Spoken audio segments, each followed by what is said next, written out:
அதிகாரம் 22ஆம் வசனம் எடுத்து சீக்கிரம் வாசிப்போம். கண்ணானது நல்லா கேளுங்க. கண்ணானது சரீரத்தின் விளக்காய் இருக்கிறது. சரீரத்தின் விளக்காய் இருக்கிறது. உன் கண் தெளிவாய் இருந்தால் பாருங்க, உன் கண் தெளிவாய் இருந்தால் உன் சரீரம் முழுவதும் வெளிச்சமாய் இருக்கும். சரீரம் முழுவதும் வெளிச்சமாய் இருக்கும். நாம் பேசின வார்த்தைகள் அல்ல, ஒரு தீர்க்கதரிசிகள் பேசுகிற வார்த்தையும் அல்ல, இது தேவனாகிய இயேசு பேசுகிற வார்த்தையா இருக்கிறது. அல்லேலூயா. ஏன் எப்பவுமே இயேசு கடைசியில தான் வருவாரு, முதல்ல வந்திருக்கிறாரு. இன்னைக்கு ஏதோ ஒரு விஷயம் இருக்கு, அதான் முக்கியமான காரியம் என்று சொல்லப்பட்டது. ஏன் தெரியுமா?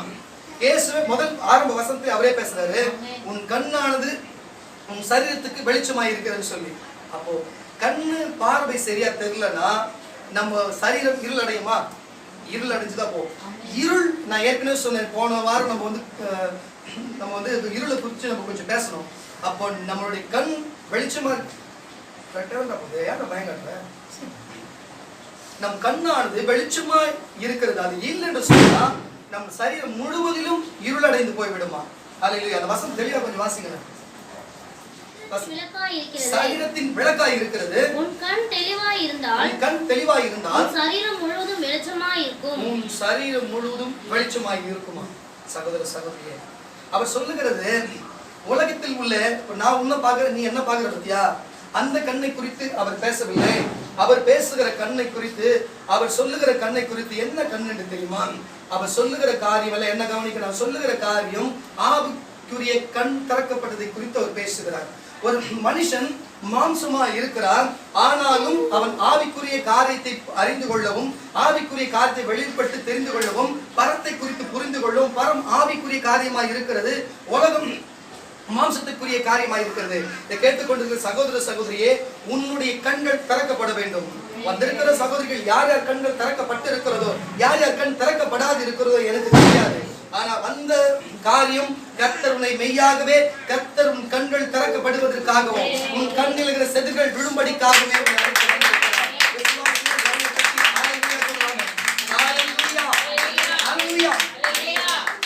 ஏன் இந்த கண்ணை குறித்து இயேசுநாதரை சொல்ல வேண்டும்? ஏன்னா அவர் தாங்க விஷயம். ஏன்னா தெய்வம் அவர் தான். நல்லா புரிஞ்சுங்க. இந்த உபதேசத்தை குறித்து யாருன்னா பேசலாம், ஆனா இயேசு இந்த உபதேசத்தை எதுக்கு அந்த உபதேசத்தை கொண்டு வரணும்? நான் சொல்லுகிறேன், உங்களுக்கு ஆதாம் ஏவாள் காலத்துல ஏதேன் தோட்டம் உருவாக்கி அதுல ஆதாம் ஏவாளை உண்டாக்கி அதுல அவர் பிரவேசிக்க விட்டு இருக்கும் பொழுது அங்க நடந்த காரியம் என்ன தெரியுமா உங்களுக்கு? பிசாசு வந்து அந்த பிசாசு செய்த காரியம் என்னவென்று பார்க்கும் பொழுது, இந்த நன்மை தீமை அறிகிற விருட்சமும் ஜீவ விருட்சமும் ரெண்டுமே அந்த ஏதேன்ல இருந்தது. அதுல ஜீவ விருட்சத்தின் கனி புசிக்க சொன்னாரு. இவங்க நன்மை தீமை அறிகிற விருட்சத்தை புசித்தால் நீங்க தேவ தூதரை போல ஆவீர்கள், நீங்க சாகவே சாக மாட்டீர்கள் என்று சொல்லி சர்ப்பமானது அவர்களை வஞ்சித்தது என்று நமக்கு எல்லாரும் இந்த காரியம் தெரிந்த காரியம் தான். நடந்தது என்ன? நல்லா கேளுங்க. உங்களுக்கு எல்லாருக்கும் தெரியும், ஒரு கதவை அடைத்தால் இன்னொரு கதவு திறக்கப்படும் என்று சொல்லி. அப்போ ஆவிக்குரிய கண் திறந்திருக்கும் பொழுது மாம்சத்துக்குரிய கண்கள் மூடப்பட்டிருக்கும். இப்போ மாம்சத்துக்குரிய கண்கள் திறக்கப்பட்டிருக்கும் பொழுது ஆவிக்குரிய கண்கள் மூடப்பட்டிருக்கும். அல்லேலூயா. ஆதியாகமம் புஸ்தகம் 3ஆம் அதிகாரம் 5ஆம் வசனம் வாசிப்பாங்க.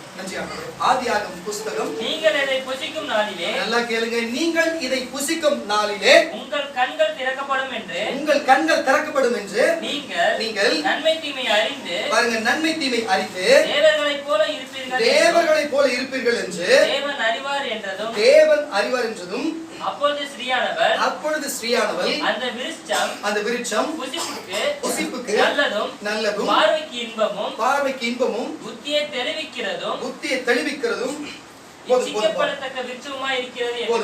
நடந்தது. பாருங்க, என்ன விஷயம் நடந்ததுன்னா, நடந்த காரியம் என்னன்னா, அங்க அந்த கனியை நன்மை தீமை அறிகிற விருட்சத்தை புசிக்க கொடுத்த உடனே அவங்க புசிக்கிறாங்க.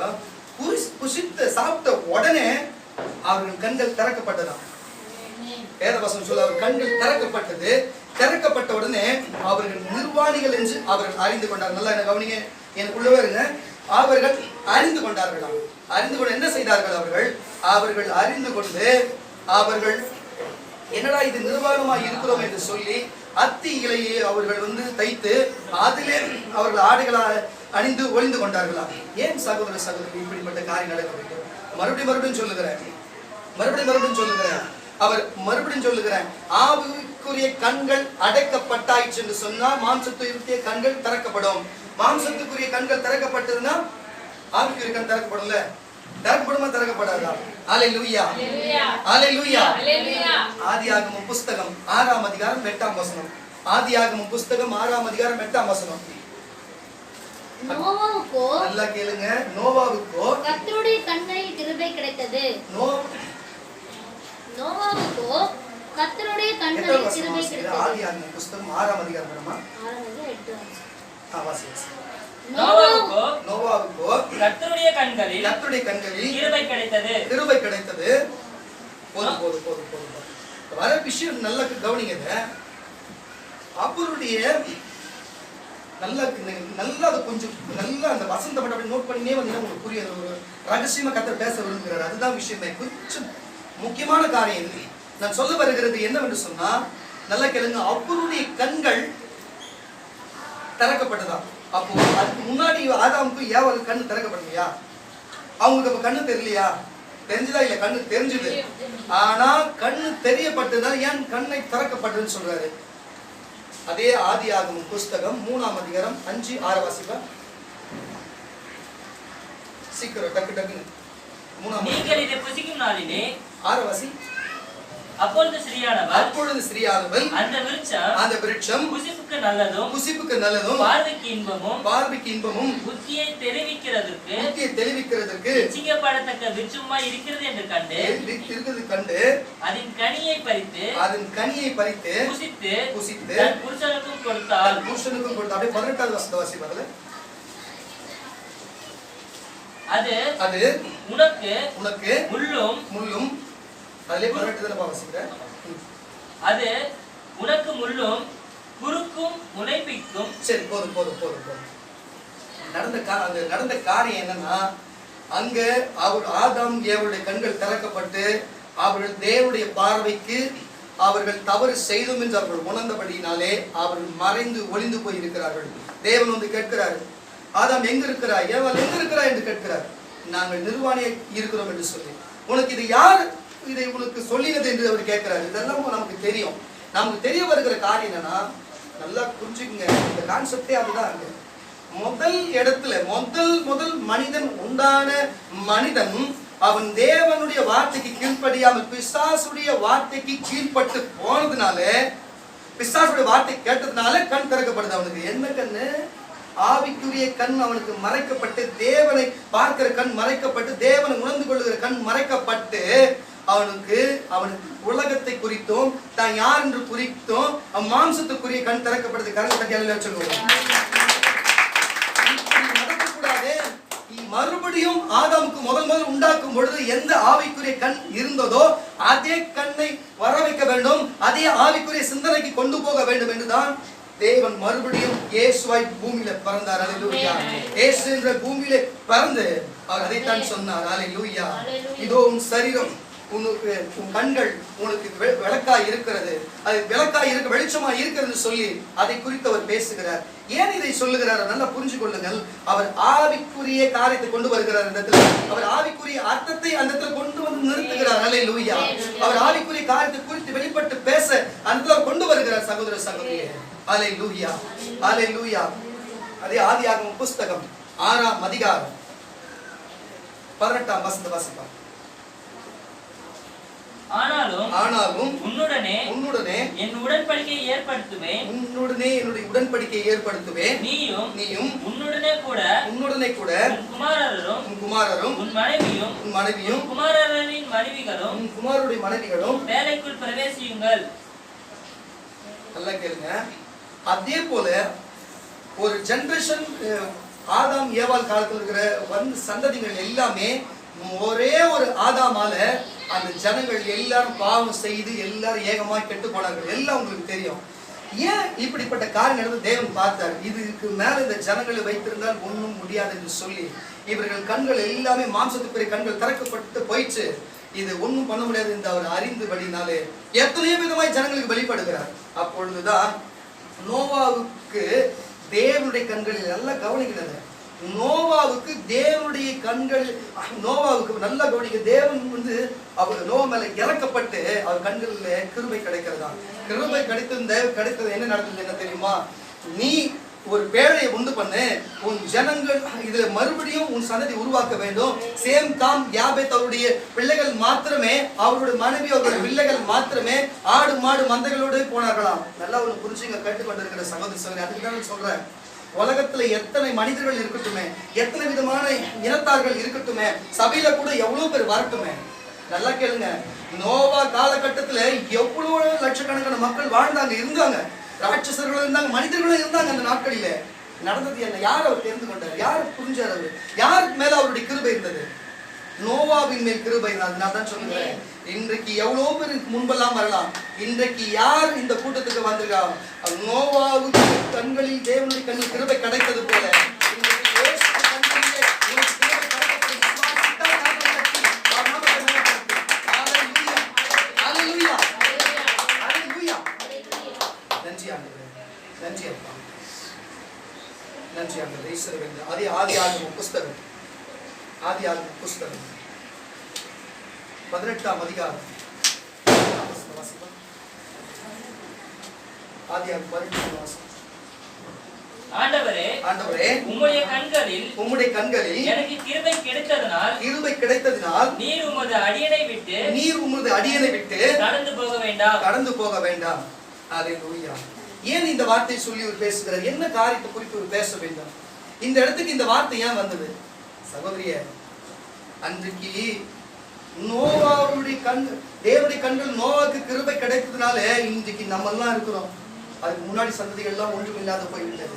ஆனா நல்லா கேளுங்க, ஒரு தேவன் ஒரு மனிதனுக்கு கண்கள், ஆவிக்குரிய கண்கள் திறக்கப்பட்டு வைத்திருப்பார் என்று சொன்னா, நம்ம பாவம் செய்து கீழ்ப்படியாமல், அவருடைய வார்த்தைக்கு கீழ்ப்படியாமல் பின்பற்றாத போவோம் என்று சொன்னால், நமக்கு மாம்ச கண்கள் திறக்கப்பட்டு மாம்சத்துக்குரிய பிசாசு நமக்குள்ள வரப்பட்டு நரகத்தில் தள்ளப்படுவோம். அல்லேலூயா. ஆனா ஒருவேளை தேவன் சித்தத்தின்படி உண்மையில தேவனாகிய இயேசு கிறிஸ்து உண்மையில அவருடைய கண்களில் உங்களுக்கு கிருபை கிடைக்கும் என்று சொன்னால், அன்றைக்கு நோவாவுக்கு கிடைத்தது போல் கிடைக்கும் என்று சொன்னால், உன் கண்கள், ஆவிக்குரிய கண்கள் திறக்கப்படும்.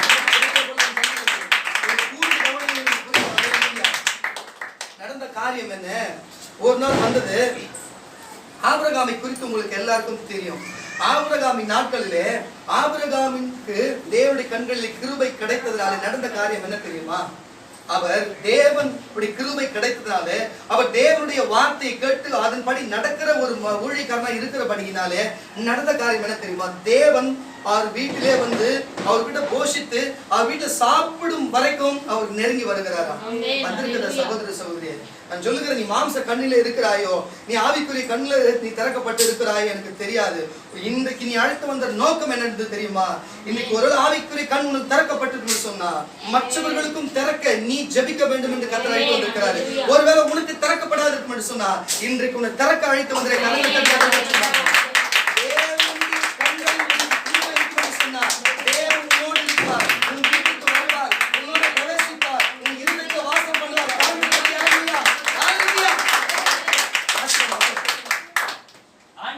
ஆண்டவரே, உம்முடைய கண்களில் எனக்கு கிருபை கிடைத்ததனால் நீர் உமது அடியனை விட்டு கடந்து போக வேண்டாம்.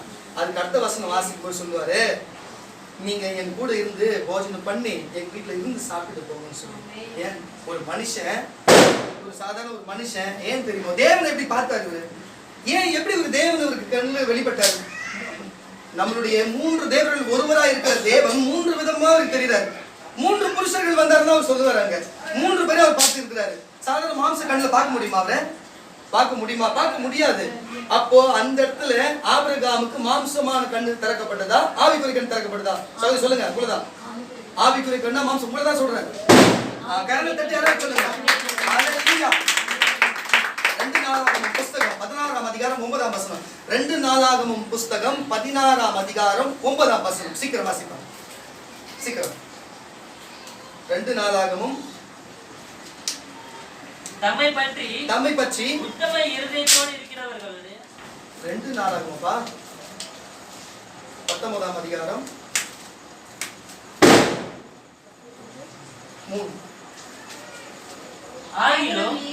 ஆகிலும் நீர் விக்கிரக தோப்புகளை தேசத்தை அந்த கரெக்டா பாருங்க. 2 நாளாகவும் தானே, 2 நாளாகவும் 16:9 வாசி.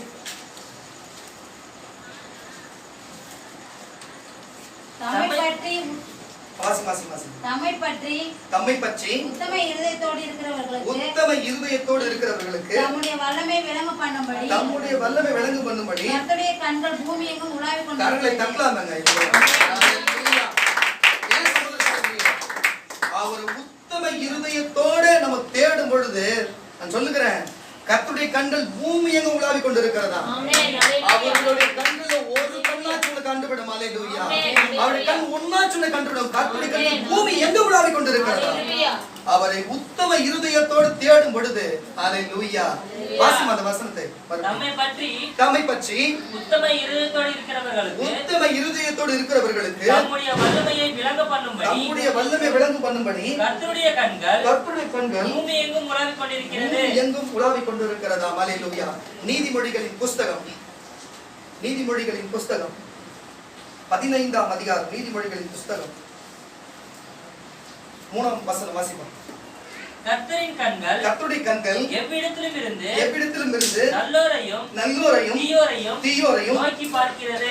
நல்ல மறுபடியும் வாசிப்போம். கர்த்தரின் கண்கள் எவ்விடத்திலும் இருந்து நல்லோரையும் தீயோரையும் நோக்கி பார்க்கிறது. சகோதர சகோதரியே, நீ நினைக்கிறது போல இல்ல சகோதர சகோதரியே. நான் ஒன்னே ஒன்று சொல்றேன், அவங்க நல்லவங்களை மட்டும்தான் அவர் பார்க்கணும், கெட்டவங்களை மட்டும்தான் பார்க்கணும்ன்றது பிரிச்சு வைக்கல. அவரு நல்லோரையும் தீயோரையும் எல்லாரையும் நோக்கி பார்த்து கொண்டிருக்கிறதா கர்த்தருடைய கண்கள். அல்லேலூயா. நான் சொல்லுகிறேன், பூமியில எங்க நிலநடுக்கங்கள் வந்தாலும் அவருடைய கண்கள் பார்த்து கொண்டுதான் இருக்கிறது. எங்க பேர் அதிர்வுகள் வந்தாலும் பார்த்து கொண்டுதான் இருக்கிறது. எந்த சுனாமி போன்ற பேர் அலைகள் வந்தாலும் பார்த்து கொண்டுதான் இருக்கிறது.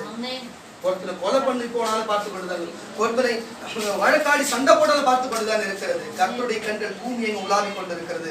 நல்லவன் தீயோர் என்று தனித்தனியா பார்க்கலங்க, எல்லாரும் சேர்ந்துதான் பார்க்கிறது. அல்லேலூயா. தேவ சித்தம் என்னவோ அவருடைய சித்தத்தின்படி அவன் நடக்கிறவனோ அவனுக்கு ஏற்றபடி கர்த்தர் செய்கிற. மறுபடியும் வாசிப்பா அந்த வசனத்தை. கர்த்தருடைய கண்கள் எவ்விடத்திலும் இருந்து நல்லோரையும் தீயோரையும் நோக்கி பார்க்கிறது. வந்திருக்கிற சகோதர சகோதரியே, நல்லா கேளுங்க. அதுக்கு முன்னாடி வாழ்ந்த ஆதாம் ஒரே ஒரு தவறுதான் செய்தாரு. தேவனுடைய வார்த்தை கேட்காத பிசாசுடைய வார்த்தையை கேட்டு போனதுனால ஆவிக்குரிய கண்கள் மூடப்பட்டு மாம்சத்துக்குரிய கண்கள் திறக்கப்படுமானால் முதல் செல்ல பிள்ளைய முதல் பிள்ளைய உருவாக்கின அவருக்கே அவர் கோபப்பட்டு அப்படி செய்வாரானால், ஏன் சகோதர சகோதரியே, இன்றைக்கு நாம் இருக்கிறோம் தேவனுடைய வார்த்தையை கேளாமல், தேவனுடைய தீர்க்கதரிசிகள் சொல்லுகிற உபதேசத்தை ஏற்றுக்கொள்ளாமல், அந்த வசனத்தை பின்பற்றாமல் போகிற எத்தனை பேர் எத்தனை விதமாய் அது விமர்சனம் செய்கிறவர்கள் ஏராளம் ஏராளம் ஏராளம். இயேசு பூமியில வந்து இந்த வெளிச்சத்தை குறித்தும் இந்த தீபத்தை குறித்தும் இதே வார்த்தையை பேசும் பொழுது கூட அவர்களை அலட்சியப்படுத்தி அந்த வார்த்தையை கேளாமல், அவர் தீர்க்கதரிசி என்றும் ஏற்றுக்கொள்ளாமல், தேவனுடைய குமாரனை ஏற்றுக்கொள்ளாமல், அவர்கள் சிலுவையில் அறையும் படிக்கும் ஜனங்கள் அவர் கண்கள் மூடப்பட்டவர்களாய், ஆவிக்குரிய கண்கள் திறக்கப்படாத மூடப்பட்டவர்களாய் இருந்தார்களாம். அல்லேலூயா. உங்களுக்கு ஒரு காரியம் தெரியுமா? தேவன் இருக்கும் பொழுது, இயேசு பக்கத்துல இருக்கும் பொழுதே கண்கள் மூடப்பட்டவர்களாய் இருந்திருக்கிறாங்க. அப்ப நீயும் நானும் எப்படி? நான் சொல்ல வருகிறது நல்லா கவனிச்சுக்கலுங்க. இயேசு மரித்தார், 3ஆம் நாள் உயிர்த்தெழுந்தார். அப்படி ஒரு சீஷர்கள் எம்மா ஊருக்கு போய் கொண்டிருக்கிறார்களாம். அவர் சீஷரோட அவரும் பின்னாலேயே போய் கொண்டிருக்கிறாராம். அவர் பேசும்பொழுது ஒரு வார்த்தையும் சத்தமும் மாத்திரம் கேட்டுக்கொண்டிருக்கிறதா. அவங்களுக்குள்ளே பேசுகிறாங்களா, இந்த வார்த்தையும் இந்த சத்தமும் நமக்குள்ள இருந்து ஒரு அக்கினியை வரவழைக்கிறதே, இது எப்படி இது ஆகும்? இது இயேசு பேசும்பொழுது வரும் என்று சொல்லி. நல்லா கேளுங்க. அந்த வார்த்தை அவங்களுக்கு கிரியை செய்து, ஆனா அவர் கண்கள் திறக்கப்பட்ட கரண கட்டலாம்.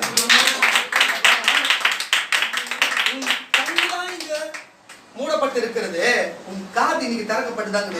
அதனால இயேசு அன்னைக்கு பேசுனது போல இன்னைக்கு வசனம் போகும். உன் கண்கள் திறக்கப்படும். விசுவாசம் எரிகிறதே. இப்படி யார் பேசும்போது வந்திருக்கும்? இயேசு பேசும்போது. அப்பதான் புரிந்து கொண்டார் பேசுறது இயேசு என்று சொல்லி. அப்ப பாருங்க, இயேசு கூட இருக்கும் பொழுதே அவருடைய சீஷருடைய கண்களுக்கே அவர்களுக்கு மூடப்பட்டு திறக்கப்படாது இருக்குமானா, நீயும் நானும் பாத்துங்க எத்தனையோ ஆண்டுகள் கழிந்து இந்த நாட்களிலே இருக்கிறோம். ஏன் இதை சொல்லுகிறேன்? எல்லாருக்கும் அந்த பிரச்சனை வருதாங்க சகோதரர். அது வருகிறதுனால இப்போ போராட்டம் இல்லை, அது அப்படியே கடைசி வரை இருந்தாதான் இப்போ பிரச்சனை நமக்கு. உன் கண்ணை திறக்கிற அவர் வந்துட்டாரு. இப்போ கண்ணை தட்டாரு. 11ஆம் சங்கீதம் 4 வாசிப்பா. சங்கீதங்களின் புஸ்தகம் 11ஆம் சங்கீதம் 4. சீக்கிரம். கர்த்தர் கர்த்தர் நம்முடைய பரிசுத்த ஆலயத்தில் இருக்கிறார். பாருங்க, கர்த்தர் தம்முடைய பரிசுத்த ஆலயத்தில் இருக்கிறார். கர்த்தருடைய சிங்காசனம் கர்த்தருடைய சிங்காசனம் பரலோகத்தில் இருக்கிறது. பரலோகத்தில் இருக்கிறது. அவருடைய கண்கள் அவருடைய கண்கள் மனுபுத்திரரை பார்க்கிறது. மனுபுத்திரரை பார்க்கிறது. அவருடைய இமைகள் அவர்களை சோதிக்கிறது. மறுபடியும் வாசிப்பா. நல்லா கர்த்தர் கேட்டுக்கொண்டு சகோதரி, கர்த்தர் தம்முடைய பரிசுத்த ஆலயத்தில் இருக்கிறார். பாருங்க, தம்முடைய பரிசுத்த ஆலயத்தில் இருக்கிறார். கர்த்தருடைய சிங்காசனம் பரலோகத்தில் இருக்கிறது. அவருடைய கண்கள் மனுபுத்திரரை பார்க்கிறது. பாருங்க, நம்ம தான் மனுபுத்திரர், நம்மளை பார்க்கிறது. அவருடைய இமைகள் அவர்களை சோதிக்கிறது. அவர்களை சோதனைக்கு விடுகிறது. ஏன் இதை உங்களுக்கு சொல்லுகிறேன்னா, எப்பயுமே தேவன் நம்மளை சோதித்து பார்க்கிறவரா இருக்கிறார். ஏன்னா அதுல பாவத்தை கூட்டார், நமக்கு அதுல பலவீனத்தை கொடுக்க மாட்டார். சோதிப்பார், இது தாங்குதா, கண் திறக்கப்படல விடலாமா, இல்ல அப்படியே கண் குருடாவே விட்டுடலாமான்னு சொல்லிட்டு. ஏன் தெரியுமா?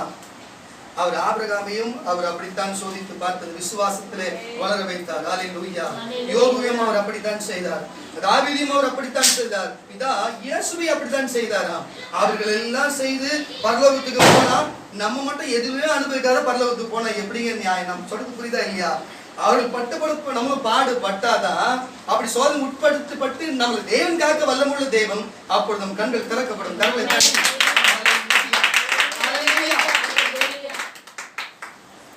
அப்போஸ்தலர் நடவடிக்கையின் புஸ்தகம் 9ஆம் அதிகாரம் 8ஆம் வசனம். அப்போஸ்தலர் நடவடிக்கையின் புஸ்தகம் 9ஆம் அதிகாரம் 8ஆம் வசனம். சவுல், நல்லா கேளுங்க சகோதரி, ஒரு நிமிஷம். உங்களுக்கு சவுலை பத்தி தெரியுமா? எனக்கு தெரியல. நல்லா கேளுங்க. அதுக்கு உங்களுக்கு சவுலை பத்தி சொல்றதுக்கு முன்னாடி ஒரு காரியத்தை நான் சொல்லிடுறேன். உங்களுக்கு மடவ மீன் பத்தி தெரியுமா? கண்ட மீன், மடவ மீன் என்னெல்லாம் கவனிக்க தெரியுமா? அதுக்கு செதில் இருக்கும், பாத்துக்கிறீங்களா? எப்படி இருக்கும் அதுக்கு செதில்? பட்டையா இருக்குமா, நீட்டா இருக்கும்? எப்படி இருக்கும்? கரெக்டா சொல்லுங்க. கரெக்டா சொல்லு. ரவுண்டா இருக்கும். அதுக்கு அது இப்போ நம்ம கண்ணுல போறாங்க lens, colour lens, power lens. அந்த லென்ஸ் எப்படி இருக்கும்? கட்டமா இருக்குமா? ரவுண்டா இருக்கும். நல்லா கேளுங்க. 1ஆம் நூற்றாண்டுல சவுலுக்கு அவன் கண்ணுல இருந்து செதில் விழுந்தது என்று வேத வசனம் சொல்லுது. நல்லா கேளுங்க. கண்ணுல செதில், மீன் செதிலை போல விழுந்தது என்று சொல்லி, அதே மாடல்ல அதே மாதிரி இப்போ நம்ம ஆளுங்க வந்து கண்ணுல வைக்கிற லென்ஸ் கண்டுபிடிச்சு. நல்லா கவனிச்சுக்கணும். அதுல ஒரு விஷயம் இருக்கு, சொல்ல வரேன். மீன் செதிலை போல, நல்லா கேளுங்க. இத மீன் செதிலை போல. சரி, நம்ம வயசாயிட்டா, இப்ப ஒரு 5-6 வருஷமா தெரியல, ஒரு 10 வருஷமா கூட இருக்கலாம். வயசானவங்களுக்கு கண்ணுல தோல் உரிப்பாங்க பாத்தீங்களா? அப்ப அந்த தோல் உரிச்சா, தோல் உரிப்புக்கு முன்னாடி மங்கள தெரியுமா, தோல் உரிச்சதுக்கு அப்புறம் பளிச்சுன்னு தெரியுமா? அதனங்க. அப்போ ஏதோ ஒரு செதில் மாதிரி இருக்குது, ஒண்ணு எடுத்தா கண் நல்லா தெரிகிறது. அல்லேலூயா. முதல் சவுலா இருக்கும் பொழுது அவர் செய்த அற்புதம் அநியாயம் என்ன தெரியுமா? கிறிஸ்துவன் என்று சொல்லப்படுகிற, நசரேயர்கள் என்று சொல்லப்படுகிற இயேசுவை தேவனாய் ஏற்றுக்கொள்ளுகிற அவர்கள் எல்லாரும் கல்லெறிந்து கொள்ள வேண்டும் என்று சொல்லி யூத மார்க்கத்தை தழுவிக்கொண்டு அவன் அப்படியாய் ஜனங்களை கொல்லுகிறவனாய் வகை தேடி சுற்றி கொண்டிருந்தான். நடந்தது என்ன? தேவன் அவன் கண் முன்புக்கு வந்தார், அவன் கண் தெரியாது போனது. அல்லேலூயா. கண் முன்புக்கு வந்தார், தெரியாது போனது. முள்ளில் வதிக்கிறது யாரை தெரியுமா என்று கேட்கும் பொழுது, ஐயோ என் தேவன் என்று அவன் தன்னை ஒப்புக் கொடுத்தானாம். அதுக்கு முன்னாடி அவனுடைய மார்க்கத்துக்கு படி அவன் உண்மையாதான் இருந்தான், பாவம் செய்யல. யாரு? சவுல் என்கின்ற பவுலா மார்க்கத்துக்கு முன்னாடி சவுலா இருக்கும்போது நடந்த கதை. அவனுடைய மார்க்கத்தின்படி அவன் கரெக்டான காரியத்தை செய்தான், மாற்றமே இல்லை. ஆனா இயேசு அதை வேணாம் என்று அதை ஒதுக்கி வைத்தார். அல்லேலூயா. அவருடைய தேவனுடைய கிருபை, தேவனுடைய கண்களிலிருந்து கிருபை யாருக்கு? சவுலுக்கு உண்டானது. அவன் கண் தெரியாது போனது, அது செதில் விழுந்தது, அவன் பார்வை அடைந்தான். அவன் தேவனுக்கு பின் நாளிலே அவன் பிரசங்கித்து இயேசுவின் தேவன் ஒரு மனுஷன் பாவமா இருக்கும் வரைக்கும் அந்த செதிலானது நம் கண்ணை மூடப்பட்டு திறக்க விடாத குருடை போல நமக்கு வைத்திருக்கிறது. நம்ம கூட சில நேரத்துல பார்க்கும் பொழுது சில பொருட்கள் அங்கதான் இருக்கும். சில பேர் வந்து காணுங்க, அந்த மாதிரி ஜாம் பண்ணுவாங்க, ஜாம் பண்ணும் போ கடைக்குன்னு சொல்லிட்டு. அதே மாதிரி போனா வீட்டுல இருக்கும், சேர் மேலதான் இருக்கும், பெட் மேலதான் இருக்கும், எப்படின்னே தெரியலன்னு சொல்லி கண்கள் மறைக்கப்பட்டு இருக்கும். பிசாசு சில நேரத்துல கண்களை மறைக்கப்பட்டு இருப்பான். கண்களை பிசாசு எந்த நேரத்திலும் திறக்கவும் மாட்டான். புரியுதா உங்களுக்கு? பிசாசோட வேலை கண்ணை மறைக்கிறது தான். தேவனுடைய வேலை கண்ணை திறக்குது. கரங்கள் தட்டி அல்லேலூயா. சவுல் தரையிலிருந்து எழுந்து தன் கண்களை திறந்த பொழுது ஒருவரையும் காணவில்லை. அப்பொழுது கைலாக்கு கொடுத்து அவனை தமஸ்குக்கு கூட்டிக் கொண்டு போனார்கள். அவன் 3 நாள் பார்வை இல்லாதவனாய் குசியாமலும் இருந்தான். தமஸ்குவிலே அனனியா என்னும் பெயருள்ள போதும் 18 வாசிப்பா. அப்படியே 18 வாசிப்பா. உடனே அவன் கண்களில் நல்லா கேளுங்க. உடனே அவனுடைய கண்களில் இருந்து மீன் செதில்கள் போன்றவைகள். நல்ல சத்தமா வல்லமையா வாசிப்பா. உடனே அவன் கண்களில் இருந்து மீன் செதில்கள் போன்றவைகள் விழுந்தது. அவன் பார்வையடைந்து எழுந்து ஞானஸ்தானம் பெற்றான். வாசிப்பா, தொடர்ந்து வாசி. பின்பு அவன் போஜனம் பண்ணி நிலப்பட்டான். சவுல் தமஸ்குவிலே சீசருடைய சில நாள் இருந்து தாமதமின்றி கிறிஸ்து தேவனுடைய குமாரன் என்று ஆலயங்களே பிரசங்கித்தார்.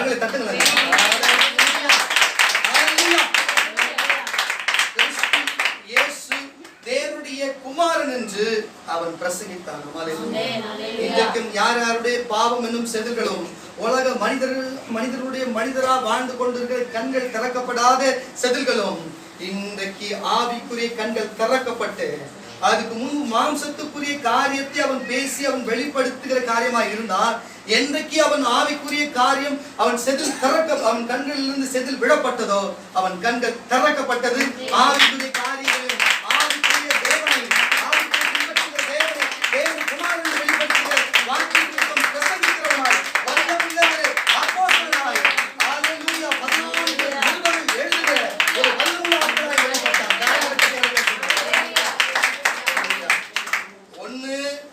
தேவனுடைய கிருபையுடைய கண்கள் உன் மேல படணும். இல்லனா தேவனுடைய வார்த்தை உன் காதுக்குள்ள போகும். ஒண்ணு உன் மேல கர்த்தருடைய கண்கள் இன்னைக்கு பட்டதுனாலோ ஒழி எனக்கு தெரியல. இன்னைக்கு எவ்வளவு மழை பிரச்சனைனால நீ தேடி வந்துட்ட. ஒருவேளை இன்னைக்கு பார்த்து கொண்டு இதோ யூடியூப்ல பேஸ்புக்ல பார்க்கிற ஜனமே, உன் காதுகளில் இந்த வசனம் தொனிக்கும் பொழுதே இருதயத்துல போய் உன் கண்ணுடைய செதில்கள் திறக்கப்படும். அப்போஸ்தலன் பவுல் அப்படி நடந்தது சத்தியம் என்று சொன்னார். உன் வாழ்க்கையிலும் அப்படிப்பட்ட பாவங்கள் நீங்கி உன்னுடைய ஆவிக்குரிய கண்கள் திறக்கப்படும். தேவன் வெளிப்படுவாராக. ஹல்லேலூயா ஹல்லேலூயா. மத்தேயு எழுதின சுவிசேஷ புத்தகம் 13ஆம் அதிகாரம். மத்தேயு சுவிசேஷ புத்தகம் 13ஆம் அதிகாரம் 14 வாசிப்போம். ஏசாயாவின் தீர்க்கதரிசனம். நல்லா கேளுங்க. ஏசாயா தீர்க்கதரிசி வாழும் பொழுதே சொன்னாரு, இந்த ஜனங்கிட்ட நீ போய் எது சொன்னாலும் கேட்க மாட்டாங்க. இந்த ஜனங்கிட்ட போய் எது சொன்னாலும் ஏத்துக்க மாட்டாங்க. அவன் கண்கள் திறக்கப்படாது என்று சொல்லி இயேசுவும் பூமியில அதே போல வந்தார். சதிசேயர் இடத்திலும் பரிசேயர் இடத்திலும் வேத பாரகத்திலும் போர் சேவர் இடத்திலும் யூதர்களிடம் இஸ்ரவேலர்களிடம் சொன்னார் எத்தனையோ பேருக்கு. ஆனா நடந்தது என்ன? அவர் கண்கள் அவர்கள் திறக்கப்படாதவே மாம்சத்துக்குரிய கண்களுக்குள்ளாகவே இருந்து ஆவிக்குரிய கண்கள் திறக்கவே இல்லை. ஏன் தெரியுமா? பக்கத்துல இருந்த சீஷருக்கு அவர் பேசுற வார்த்தை தான் கேட்டது. அவர் முகம் தெரியாது, அவருடைய இவர் தான் என்று தெரியாதுந்தாங்க. அப்போ முழுக்க பிசாசுடைய ராஜ்யத்தில் முழுக்க மாம்சத்தில் இருக்கிறவர்கள் எப்படி ஏற்றுக்கொள்ளலாம்? சொல்றது உங்களுக்கு புரியுதா? இயேசுவை தேவனாய் ஏற்றுக்கொண்டு இருக்கிறவர்களுக்கே கண்கள் மூடப்பட்டு இருக்குமானா, இயேசுவை தேவனாய் ஏற்றுக்கொள்ளாத ஒரு விரோதியா நினைக்கிறவங்க கண் எப்படிங்க திறக்கப்படும்? வாசிப்ப அந்த வசனத்தை. ஏசாயாவின் தீர்க்கதரிசனம் அவர்களிடத்தில் நிறைவேற்று ஆயிற்று. அதாவது காதார கேட்டும் உணராது இருந்தீர்கள், கண்ணார கண்டும் அறியாதிருப்பீர்கள். அந்த ஜனங்கள் கண்களினால் காணாமலும் காதுகளினால் கேளாமலும் இருதயத்தில் உணர்ந்து மனம் திரும்பாமலும் நான் அவர்களை ஆரோக்கியமாக்காமலும் இருக்கும்படியாக அவர்கள் இருதயம் கொழுத்திருக்கிறது. காதால் மந்தமாய் கேட்டு தங்கள் கண்களை மூடிக்கொண்டார்கள் என்பதே. கண்களை மூடிக்கொண்டார்கள். ஹல்லேலூயா. சகோதர சகோதரி, அவர்களிடத்திலே நான் சொல்லுகிறேன், ஒரு மனுஷனுக்கு ஐஸ்வர்யமும் பணமும் அவர்களுக்கு ஆள் பலமும் இருந்தது என்று சொன்னாங்கன்னு வச்சுங்களேன், ஒருத்தர் தேவனே வேணாமா, தேவன் யாருங்க? எனக்கு தெய்வம் சொல்லுவோம். மிக நான் சொல்லுகிறேன், பெரிய பெரிய பணக்காரன் பெரிய பெரிய ஆளுங்கெல்லாம் பார்த்தீங்கன்னா சும்மா அவங்களுடைய பொழுதுபோக்கு தான் கடவுளை தேடுறது, சும்மா நாத்தியம் சர்ச்சைக்கு போறது. உண்மையா நீங்க தேடுகிறதை போல அவங்க தேட மாட்டாங்க. இதை நான் சொல்லல, வேதவசனம் சொல்லுது. ஐஸ்வர்யவானுக்கும் எனக்கும் சம்பந்தம் ஏது கேட்கிறாரு. ஏன் அந்த வார்த்தையை பேசணும்? ஐஸ்வர்யா அவர் தான் உண்டு பண்றாரு, சம்பந்தம் ஏது? அப்படி சம்பந்தம் வரணும்னா ஊசியோட காதுல ஒட்டகம் போகணும். ஒட்டகம் எப்படி போவோம்? போவா கூட வர மாட்டான் அப்படின்றாரு. அவரு புரியுதா உங்களுக்கு? அப்போ ஒருத்தனுக்கு பணமும் வசதி இருந்தா வரமாட்டான். அவனுக்கு கடவுள் தேவையில்லைங்க. அப்ப நமக்கு எதுவுமே இல்லைனாலும் தேவன் நமக்கு அவர் தேட நமக்கு ஒரு வழியை கொடுக்கிற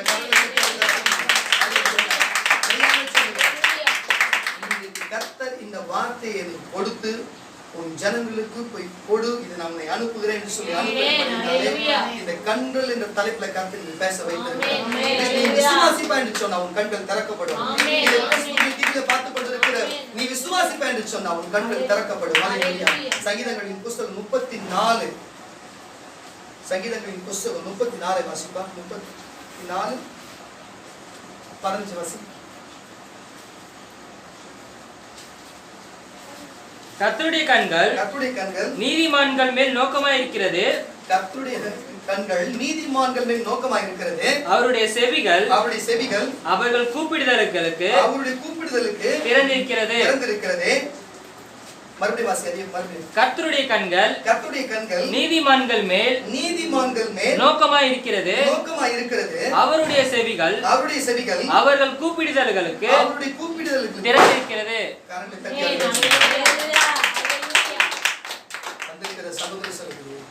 ஒருவேளை மீன் கண் செதில் போன்ற, பாவம் என்னும் செதில் போன்ற, மாம்சம் என்னும் செதில் போன்ற உன் கண்களிலே இன்னைக்கு அப்படி ஒரு காரியம் இருக்கும் என்று சொன்னான்.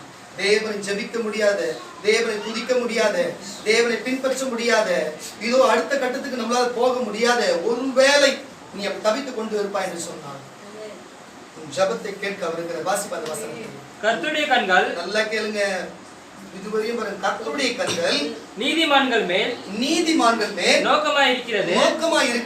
அவருடைய செவிகள் அவர்கள் கூப்பிடுதல்களுக்கு திறந்திருக்கிறது. இப்ப கடைசியா முடிக்க போகிறோம், நம்ம ஜெபிக்க போகிறோம். அவருடைய செவி காத்து கொண்டு இருக்கிறது. உன்னுடைய ஜெபத்தை கேட்க அவர் காத்து கொண்டு இருக்கிறது.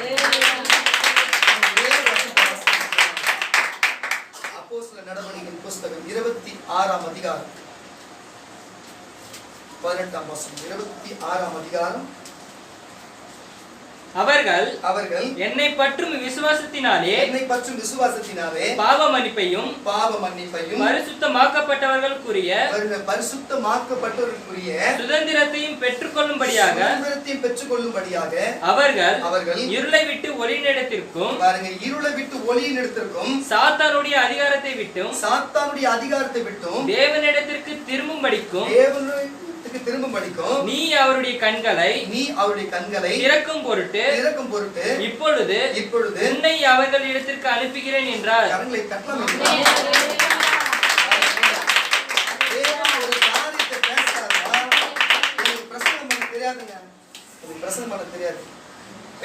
ஆவியானவர் சொல்லுகிற வசனத்தை நான் சொல்லுகிறேன், அதை நீங்க வாசிக்கிறீங்க, அவ்வளவுதான் நம்ம பேசணும், அவ்வளவுதான். மற்றபடி 2 வசனத்தை வச்சுன்னு ஃபுல்லா மாவு அரைக்கலாம். எங்க பசங்க யாரும் கூட ஒரு நாள் எழுதி போட்டு மாவு அரைக்க வைக்கலாம். ஆனா தேவன் கொடுக்கிற வசனத்தை குறிச்சு உங்களுக்கு பேசுறேன். இதுவரையும் வசனம் ஒன்னோடு ஒண்ணு வேறுபட்டு இருக்கிறதா? அவர் பேச வந்து பேசிட்டாரா? அப்படி நான் தான் உங்களுக்கு சொல்றேன்றார், அவர் தான் உங்களுக்கு பேசுறேன்றார். வாசிப்பா மறுபடியும் அந்த வசனம். அவர்கள் நல்லா கேளுங்க. அவர்கள் என்னை பற்றும் விசுவாசத்தினாலே, தேவன் சொல்றார், என்னை பற்றி விசுவாசத்தினாலே பாவ மன்னிப்பையும் பரிசுத்தமாக்கப்பட்டவர்களுக்குரிய சுதந்திரத்தையும் பெற்றுக்கொள்ளும்படியாக வந்திருக்கிற எல்லாரும் நீங்க பெற்றுக்கொள்ளும்படியாக அவர்கள் இருளை விட்டு ஒளியினிடத்திற்கும், இருளை மாம்சத்தை விட்டு ஒளியினிடத்திற்கும் சாத்தானுடைய அதிகாரத்தை விட்டும்.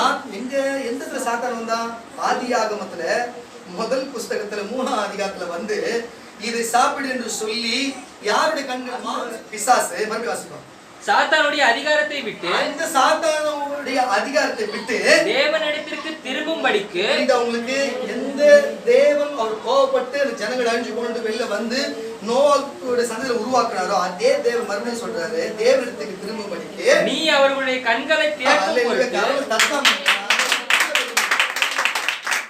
அவர் மறுபடியும் இறங்கி வந்து இயேசுன்ற பேர்ல இறங்கி வந்து இங்க பரிசுத்த ஆவின்ற ஒரு கோணத்துல இங்க இருந்து அவர் பரிசுத்த ஆவியா வெளிப்படுறாரு. வாசிக்கிற வசனத்தை. நீ அவர்களுடைய கண்களை திறக்கும் பொருட்டு நீ அவருடைய கண்களை திறக்கும் பொருட்டு இப்பொழுது உன்னை அவர்களிடத்திற்கு உன்னை அவர்களிடத்துக்கு அனுப்புகிறேன் என்றார். அனுப்புகிறேன் என்றார்.